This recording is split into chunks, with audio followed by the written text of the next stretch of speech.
ওয়া ইন্নাকা লাআলা খুলুকিন আযীম। নবী হে, আপনাকে আমি উত্তম চরিত্রের উপর আমি প্রতিষ্ঠিত করেছি।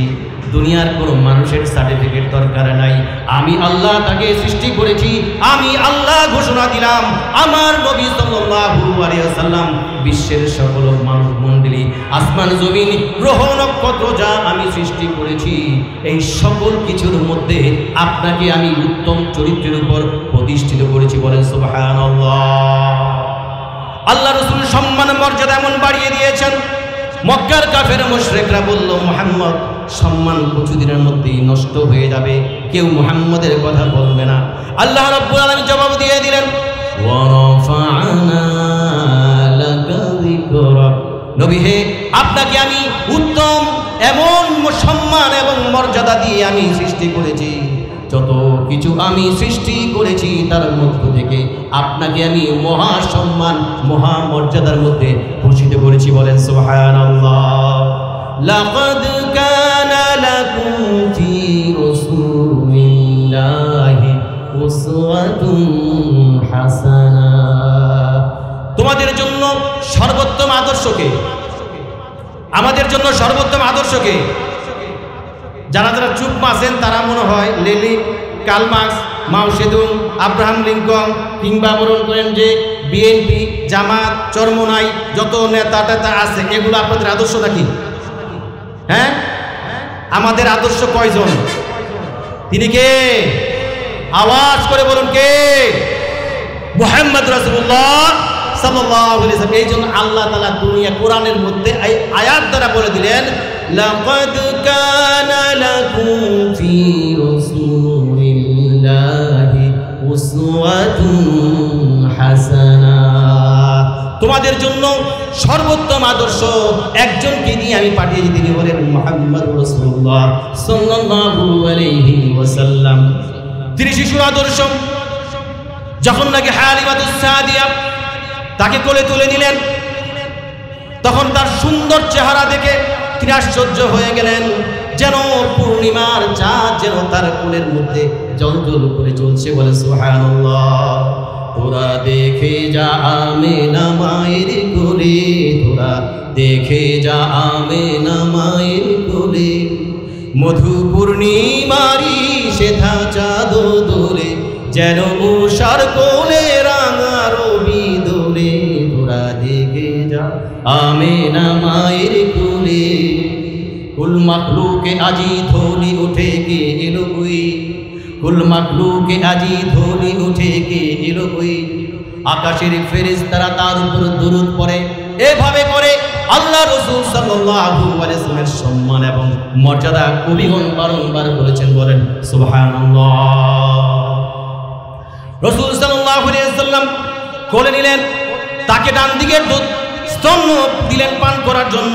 তিনি ডান দিকের দুধ পান করলেন, আবার বাম দিকের দুধ দিলেন, কিন্তু বাম দিকের স্তন তিনি পান করলেন না। কেন করলেন না?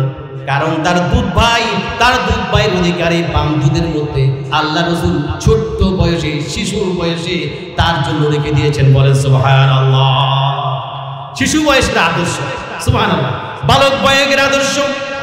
বালক মুহাম্মদ সাল্লাল্লাহু আলাইহি ওয়াসাল্লাম কাবাঘরের নির্মাণ কাজ চলছিল। তখন তিনি বিশাল বিশাল পাথর খণ্ডগুলো নিয়ে কাঁধের মধ্যে নিয়ে কাবাঘরের মধ্যে রাখছিলেন। আব্বাস রাদিয়াল্লাহু তাআলা বললেন, হে মুহাম্মদ, তুমি তো কষ্ট হয়ে যাচ্ছে, তুমি তোমার লুঙ্গিটা খুলে এই কাঁধের মধ্যে রাখো, কাঁধের মধ্যে রেখে তারপর এটা বহন করো। তখন তিনি চিন্তা করলেন, লুঙ্গি খুললে উলঙ্গ হলে কেমন লাগবে দেখতে। এই চিন্তা করে তিনি বেহুশ হয়ে গেলেন। আল্লাহু আকবার। অথচ আমাদের দেশের যুবকেরা হাফ প্যান্ট পরে ঘুরে, আছে না নাই? শিক্ষা আছে না নাই ভাই? এরপর তিনি যুবকের আদর্শ। রাসূল সাল্লাল্লাহু আলাইহি ওয়াসাল্লাম ব্যবসা যখন 24 বছর বয়স, আবু হামসা নামক এক ব্যক্তির সাথে তার ব্যবসার সূচনা হলো। তিনি বললেন, মুহাম্মদ, তুমি আমার জন্য এখানে অপেক্ষা করো। মুহাম্মদ সাল্লাল্লাহু আলাইহি ওয়াসাল্লাম বলেন, ঠিক আছে, আমি অপেক্ষা করছি, তুমি যাও, চলে যাও, আমি কিছুক্ষণ পর আবার কাজ সেরে আপনার কাছে আসবো। আবু হামসা তার কাজে পড়ে ভুলে গেলেন সেই কথা। ভুলে যাওয়ার পর আবু হামসা ভুলে গেলেন মুহাম্মদ সাল্লাল্লাহু আলাইহি ওয়াসাল্লাম অপেক্ষা করতে লাগলেন। 1 ঘন্টা 2 ঘন্টা চলে গেল, বিকাল হয়ে গেল, সন্ধ্যা হয়ে গেল, রাত্র হয়ে গেল, আবার তারপর দিন সকাল, বিকাল, দুপুর, সন্ধ্যা হয়ে গেল, তারপর দিন বিকাল হয়ে গেল। 3 দিনের মাথায় আবু হামসার আবার একটা কাজের প্রয়োজন হলো। তিনি তখন ওই কাজের জন্য যখন নাকি আবার ওই ফিরতি পথে যখন আসলেন, আসার পরে দেখতে পেলেন মুহাম্মদুর রাসূলুল্লাহ সাল্লাল্লাহু আলাইহি ওয়াসাল্লাম তার জন্য ওই জায়গার মধ্যে এখন অপেক্ষা করছে। বললেন, মুহাম্মদ, তুমি কি আমার জন্য এখন অপেক্ষা করছো? বলেন, কেন না, আমি তোমাকে কথা দিয়েছি, আমি তো আমার ওয়াদা খেলাফ করব। আল্লাহু আকবার। অথচ আমরা ওয়াদা করি, বলি এখানে আসি, বলি এখানে আসি, বলে আরে আমি তো এই যে এখানে আসি, ফোনে বলে না অপেক্ষা করো, আসলে সে এখন অনেক দূরে আছে। এরকম ওয়াদা খেলাফ, আচ্ছা দাঁড়াও আজকে না, আমি কালকে দিব, কালকে পরশু করতে করতে ওয়াদা খেলাফ করে আসে না নাই। আল্লাহ রাসূল সাল্লাল্লাহু আলাইহি ওয়াসাল্লাম তখন বললেন, ভাই আবু হামসা, তুমি তো আমাকে অনেক কষ্ট দিলে, এত কষ্ট আমি এতক্ষণ পর্যন্ত অপেক্ষা করছি। তখন আবু হামসা বললেন, মুহাম্মদ, আপনি কোনো সাধারণ মানুষ নন, নিশ্চয় আপনি এক অসাধারণ মানুষ, আপনি হলেন আল আমিন, আপনি হলেন সত্যবাদী। বলেন সুবহানাল্লাহ। রাসূল সাল্লাল্লাহু আলাইহি ওয়াসাল্লাম রাষ্ট্রনায়কের আদর্শ, বলেন কিসের আদর্শ? রাষ্ট্রনায়ক। যখন মদিনায় তিনি গমন করলেন, মদিনায় গিয়ে একটা রাষ্ট্র নির্মাণ, মসজিদে নববী তিনি নির্মাণ করলেন। সেই মসজিদে নববী মুহাম্মদ রাসূলুল্লাহ সাল্লাল্লাহু আলাইহি ওয়াসাল্লাম ইসলামী যত হুকুম আহকাম শরীয়তের আইন কানুন তিনি সবটা এই মসজিদে নববী থেকে তিনি মানুষের কাছে পৌঁছে দিয়েছেন। বলেন সুবহানাল্লাহ। অর্থাৎ সেটা ছিল তখনকার সময়ের সমস্যা, অর্থাৎ আইন কানুন বিধি বিধান যা কিছু হতো এইগুলো নিয়ে তিনি এখান থেকে মানুষের কাছে ছড়িয়ে দিতেন। বলেন সুবহানাল্লাহ সাল্লাল্লাহু আলাইহি ওয়াসাল্লাম। আমাদের প্রিয় ভাইয়েরা, লাকাদ আরসালনা রাসূলানা বিল বাইয়িনাতি ওয়া আনজালনা মাআহুল কিতাব। বাইয়িনা কেমন ছিল? রাসূল সাল্লাল্লাহু আলাইহি ওয়াসাল্লাম তখন রাষ্ট্রনায়ক, তখন ঘরের মধ্যে আসলেন। বলেন, আয়েশা রে, ঘরের মধ্যে কি কোন খাবার আছে নাকি? বললেন, ইয়া রাসূলুল্লাহ, পানি ছাড়া আর কোনো খাবার ঘরের মধ্যে নাই, আমরা 3 দিন যাবত ঘরের মধ্যে কোনো খাদ্য নাই। অথচ বাইতুল মালের মধ্যে দুনিয়ার খাদ্য, টাকা পয়সা ভরপুর, কিন্তু ওখান থেকে একটি টাকাও মুহাম্মদ সাল্লাল্লাহু আলাইহি ওয়াসাল্লাম স্পর্শ করেন না। বলেন সুবহানাল্লাহ। বাইতুল মালের আমানত কার? আর আমাদের দেশের রাষ্ট্রের সম্পদ কার? নেতাদের। কথা কি বোঝা যায় ভাই? রাষ্ট্রের সম্পদ কার? আমরা মালিক নাকি? এই সম্পদ ভোগ করে কারা? বেগম পাড়ায় বাড়ি বানায় কারা? বিদেশে ঘর বানায় কারা? ব্যাংকে টাকা রাখে কারা? ডলার বানায় জমায় রাখে কারা? আছে না নাই? সবাই চুপচাপ রয়েছে মনে হয়। কথা কি খারাপ লাগতেছে? ওয়াকাজ্জাবু বিআয়াতিনা উলাইকা আসহাবুন নারি হুম ফিহা খালিদুন। যারা নাকি আমার কোরআনের কোনো একটি আয়াতকে অস্বীকার করবে, ওয়াকাজ্জাবু বিআয়াতিনা, যারা আমার কোনো আয়াতকে অস্বীকার করবে। এই কাদিয়ানেরা কাফের, তারা কি মানে না? তারা একটা শব্দ মানে না, খাতামুন, এই শব্দটা মানে না, এই জন্য কাদিয়ানীরা কাফের। অবশ্যই কাদিয়ানীদেরকে কাফের ঘোষণা করতে হবে। রাজি আছি তো মুসলমান ইনশাআল্লাহ? এই 15 তারিখে কাদিয়ানীদের বিরুদ্ধে বিশাল এক শহরাদি জনসভা হবে, সকল উলামায়ে কেরাম সেখানে যাবে। আমরা প্রত্যেকে ঈমানি দায়িত্ব নিয়ে সেই শহরাদি উদ্যানে আমরা উপস্থিত থাকবো ইনশাআল্লাহ। কাদিয়ানীদেরকে কাফের ঘোষণা করতে হবে। এবার আমাদের দিকে আসুন।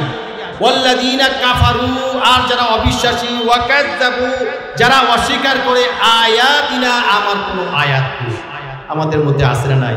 এই হুজুর সব কিছুর মধ্যে কোরআন হাদিস আনবেন না, বলে না ভাই? ওয়াকাজ্জাবু বিআয়াতিনা উলাইকা আসহাবুন নারি হুম ফিহা খালিদুন। এরাই হলো জাহান্নামের অধিবাসী, এরা চিরকাল সেখানে থাকবে। এই জন্য রাসূল সাল্লাল্লাহু আলাইহি ওয়াসাল্লাম দেখেন কেমন চরিত্র বানালেন।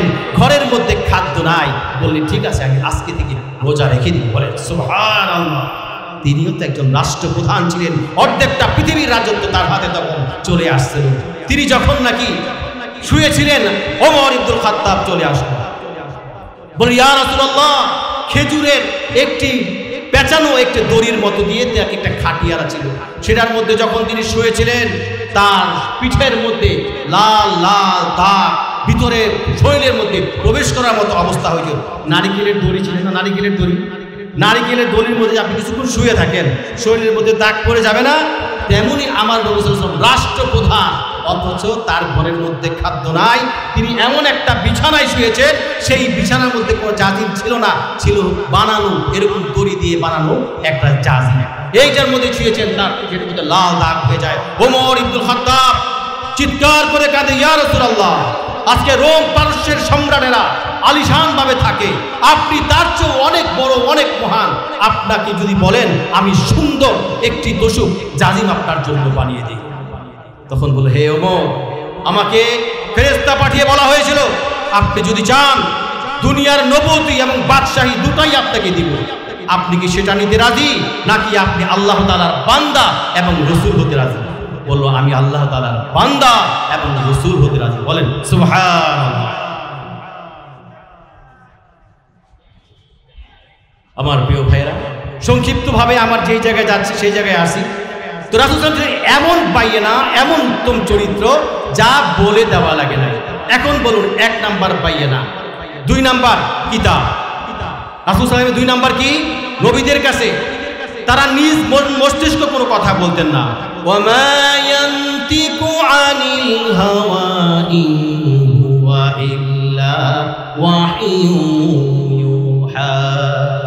নফসকে অনুসরণ করে, প্রবৃত্তিকে অনুসরণ করে আমার নবী কোনো কথা বলেন না। তিনি যে কতটুকু কথা বলেন সবটাই তিনি ওহী অর্থাৎ কোরআন থেকে বলেন। বলেন সুবহানাল্লাহ। নিজে বানায়া একটা কথাও বলেন না। 1 নাম্বার বাইয়েনা, তাদের সাথে কি আছে? কিতাব। সবাই বলেন কি আছে? কিতাব। সেই কিতাবের মধ্যে কি আছে? সেই কিতাবের মধ্যে আছে মিজান। মিজান মানে কি? ভারসাম্যপূর্ণ জীবন ব্যবস্থা। ধনী দরিদ্রর পার্থক্য থাকবে না, বড় ছোট পার্থক্য থাকবে না, সাদা কালোর পার্থক্য থাকবে না। আপনারা জনগণ বলে, জনগণ সকল ক্ষমতার উৎস, আপনাদেরকে পাম পট্টি দিয়া ক্ষমতায় যাওয়ার পর তারপর ইচ্ছা মতো বাস দেয়, আছে না? আমার প্রিয় ভাইয়েরা, কেন দেয়? কারণ তাদের কাছে 1 নাম্বার বাইয়েনা নাই, 2 নাম্বার তাদের কাছে কিতাব নাই, 3 নাম্বার তাদের কাছে মিজান নাই। মিজান হলো ভারসাম্যপূর্ণ জীবন ব্যবস্থা। সুবহানাল্লাহ বলে। এই ভারসাম্যপূর্ণ জীবন ব্যবস্থা যদি আমরা পাই তাহলে কি করা লাগবে? 1 নাম্বার, এটা তো এখন নবীগণ নাই, রাসূলগণ নাই, এখন তাহলে বাইয়েনা কাদের কাছে পাবেন?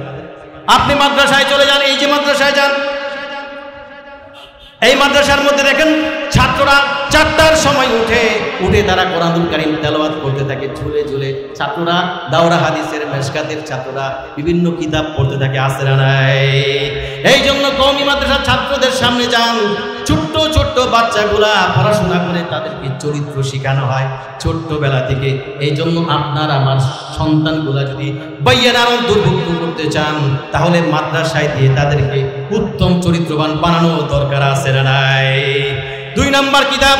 মাদ্রাসার প্রথম সিলেবাস কি? বলেন কি? মাদ্রাসার প্রথম সিলেবাস কোরআনুল কারীম। বলেন কি? কিতাব, আছে না নাই? কিতাব মানে কোরআন। সবাই বলেন কি? কোরআন। এই কিতাবের মধ্যে কি আছে? মিজান। মিজান মানে ভারসাম্যপূর্ণ জীবন ব্যবস্থা, অর্থাৎ শরীয়তের আইন কানুন বিধি বিধান যা কিছু আপনারা শিখেন। জুমার নামাজ যদি আপনারা না পড়তেন, জুমার নামাজ যদি না থাকতো তাহলে আমরা কোরআনও জানতাম না, হাদিসও জানতাম না। আলেম ওলামা যদি না থাকতো আমরা কোরআনও জানতাম না, হাদিসও জানতাম না। এই জন্য আলেম ওলামাদের সাথে, মাদ্রাসার সাথে, মসজিদের সাথে সম্পর্ক রাখা দরকার, আছে না নাই? তাহলে আপনি কি পাবেন? বাইয়েনা পাবেন, আপনি কিতাব পাবেন, আপনি মিজান পাবেন। সুবহানাল্লাহ। এখন এই মিজান পাইলেন, ভারসাম্যপূর্ণ জীবন ব্যবস্থা পাইলে আপনি বলতে পারেন আমার লাভ কি? আল্লাহ রাব্বুল আলামিন বলেন, লিয়াকুমান নাসু বিল কিসতি। যদি তোমরা সেটা মানো তাহলে কি হবে? যারা এটাকে মেনে চলবে, লিয়াকুমান নাসু বিল কিসতি, আর মানুষের মধ্যে তখন ন্যায় এবং ইনসাফ প্রতিষ্ঠিত হয়ে যায়। বলেন সুবহানাল্লাহ। এখন আপনারা একটু চিন্তা ভাবনা করা দরকার, আছে না?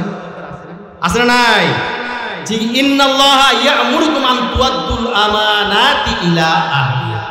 এখন আপনি যখন রায় দিতে যাইবেন, আল্লাহ বলে ইন্নাল্লাহা, নিশ্চয় আল্লাহ, ইয়া'মুরুকুম, নির্দেশ প্রদান করেছেন, আন তুআদ্দুল আমানাতি, আমি যে তোমাদেরকে খেলাফতির দায়িত্ব দিলাম, আমি যে তোমাদেরকে ভোটাভুটির দায়িত্ব দিলাম, এটা তুমি কারে দিলা? ধরা কিন্তু খেয়ে যাবেন। এই যে দিলা, এটা কারে দিলা? আমানাত ইলা আহলিহা, যখন তুমি আমানতের দায়িত্ব বুঝাই দিবে, তোমরা যেন যথাযোগ্য ব্যক্তিদেরকে তা দাও। ওয়াইদা হাকামতুম বাইনান নাস আন তাহকুমা বিল আদল, আর যখন তুমি রায় দিবে, বিচার ফয়সালা করবে, তখন যেন তুমি চিন্তা ভাবনা করে তুমি যেন ইনসাফ করো। বলে সুবহানাল্লাহ। ইন্নাল্লাহা নি'ম্মা ইয়াইযুকুম বিহি, আর এই আল্লাহ বলতেছেন আমি এই ব্যাপারে তোমাদেরকে সবথেকে উত্তম উপদেশ দানকারী। বলে সুবহানাল্লাহ। এর উপদেশটা কার শুনবেন? আল্লাহরটা শুনবেন না মানুষেরটা শুনবেন? ইন্নাল্লাহা ইয়া'মুরুকুম আন তুআদ্দুল আমানাত। এইটা শেষ করে দিচ্ছি 1 মিনিটে। এই জন্য ভাই আপনারা যারা আছেন, আমাদের বন্ধুরা চলে আসছে, এখানে আলোচনা অনেক লম্বা। এটা হলো আমরা যেন কোনোভাবেই এমন কোনো কাজ না করি, আমরা ইসলামের পক্ষে থাকবো। রাজি আছে তো ইনশাআল্লাহ? ওয়া ইয়ালামুল্লাহু মাইয়ানজুরুহু ওয়া রাসূলুহু বিল গায়ব। আর আমি তোমাদের মধ্য থেকে পরীক্ষা করে দেখতে চাই, আমি তোমাদের মধ্য থেকে জেনে নিতে চাই কারা আমাকে না দেখে, আমার রসুলকে না দেখে আমাকে সাহায্যকারী হয়। আল্লাহর সাহায্য করতে রাজি আছেন তো? আল্লাহকে সাহায্য করতে রাজি আছেন কে কে? আল্লাহকে, আল্লাহ রসুলকে যারা সাহায্য করতে চান, তারা অবশ্যই এমন ব্যক্তির উপর আপনারা রায় দিবেন যারা চরিত্রবান, যারা বাইয়ানাওয়ালা, যারা আলেম, পীর, বুজুর্গ, মাশায়েখ, অসৎ চরিত্র নাই, লম্পট নাই, বদমাইশি নাই, চোর ডাকাতি নাই, দুর্নীতি নাই, চাঁদাবাজি নাই, এই সমস্ত যার কাছেই পাবেন তার উপর আপনারা দায়িত্ব করবেন। রাজি আছি তো ইনশাআল্লাহ? আল্লাহ তাআলা আমাদের সকলকে ইসলামের জন্য কবুল করুন, আমাদের সকলকে দ্বীনের জন্য কবুল করুন, কোরআনের জন্য কবুল করুন, এবং আমার সন্তানগুলোকে বাইয়ানার অন্তর্ভুক্ত বানাতে গেলে আমাদের এই মাদ্রাসাগুলোর মধ্যে আমাদের সন্তানগুলোকে ভর্তি করিয়ে ঈমান, আমল, ইখলাসের সাথে নিয়ে যেন আমরা কবরে যেতে পারি। আল্লাহ তাআলা আমাদের সকলকে তৌফিক দান করুন। আমিন। ওয়া আখিরু দাওয়ানা